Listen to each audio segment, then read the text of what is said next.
अप्रैल के दौरान बैंकों से अर्थव्यवस्था के अलग अलग सेक्टर्स को दिए जाने वाले कर्ज में जोरदार ग्रोथ देखने को मिली है। रिजर्व बैंक के आंकड़ों के मुताबिक अप्रैल 2021 की तुलना में इस साल अप्रैल में बैंक क्रेडिट ग्रोथ 11% से ज़्यादा की दर से बढ़ी है।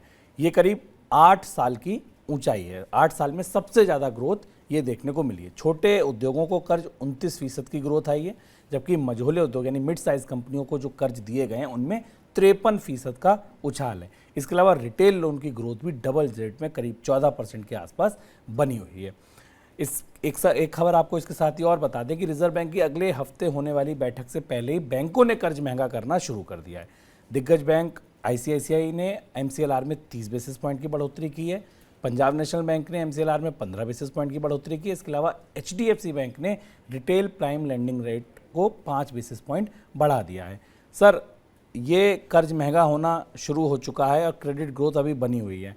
आपको क्या लगता है, कहीं ये महंगा कर्ज इस ग्रोथ की जो दौड़ती गाड़ी है, इस दौड़ते घोड़े को रोक तो नहीं देगा? क्रेडिट ग्रोथ के आंकड़े बहुत उत्साहवर्धक हैं और हमने ताजी बढ़ोतरी से पहले के ही आंकड़े होंगे ये, क्योंकि हमने खासतौर से मिड साइज कंपनीज में क्रेडिट की डिमांड और एमएसएमई में क्रेडिट की डिमांड देखी और जो उत्साहवर्धक है। पिछले साल का बेस इफेक्ट भी इसमें था, हालांकि विकास दर पिछले साल से ही क्रेडिट में, इस सेक्टर के क्रेडिट में आने लगी थी। इस पूरे आंकड़े में दो पहलू महत्वपूर्ण है। एक तो ये कि जो बड़ी कंपनियों का कर्ज है वो नहीं बढ़ रहा है, यानी जिनके पास भारत में बड़े रोजगार देने की क्षमता है या संभावना है, उन्होंने अपने आप को रोक रखा है और उनके निवेश नहीं दिख रहे हैं, बल्कि वो डीलेवरेज भी कर रहे हैं। बहुत सारी कंपनियों ने अपने कर्ज कम करने शुरू किए हैं, तो जो बड़ी कॉमर्शियल बोरोइंग्स है वो पिकअप नहीं कर रही हैं, ये आंकड़ा बताता है। और दूसरा, इसका एक फ्लिप साइड या इसका एक डाउन साइड रिस्क है। डाउन साइड रिस्क दो तरह से है।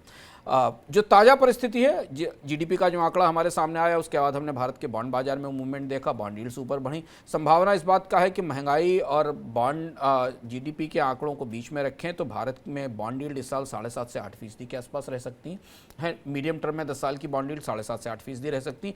तो इसलिए अगर बॉन्ड यील्ड इस लेवल पर हैं तो ब्याज दरों में 75 बेसिस पॉइंट तक की बढ़ोतरी की संभावना भारत में दिखाई देती है। तो यानी जो ब्याज दरों में बढ़ोतरी है उसका असर अब आने वाली तिमाहियों में दिखाई देगा, बल्कि माना जा रहा है कि तीसरी तिमाही में और चौथी तिमाही में ब्याज दर में बढ़ोतरी का असर क्रेडिट पर तेजी से नजर आएगा।